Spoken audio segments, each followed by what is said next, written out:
విభజన హామీల విషయంలో కేంద్ర ప్రభుత్వం అవలంబిస్తున్న వైఖరిపై ఈ నెల 5వ తేదీ నుంచి జరగబోయే పార్లమెంట్ బడ్జెట్ సమావేశాల్లో అనుసరించవలసిన వ్యూహం మీద ఆంధ్రప్రదేశ్ ముఖ్యమంత్రి ఎంపీలతో ఇతర కార్యవర్గంతో బ్రెయిన్ స్టార్మింగ్ సమావేశం నిర్వహించారు.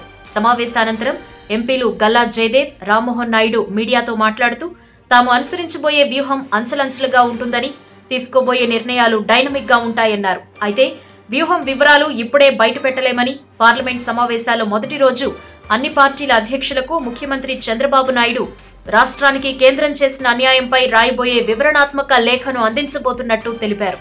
ఈ ప్రక్రియతో ఇతర పార్టీల మద్దతు సాధించడానికి ప్రయత్నిస్తున్నట్టు తెలిపారు.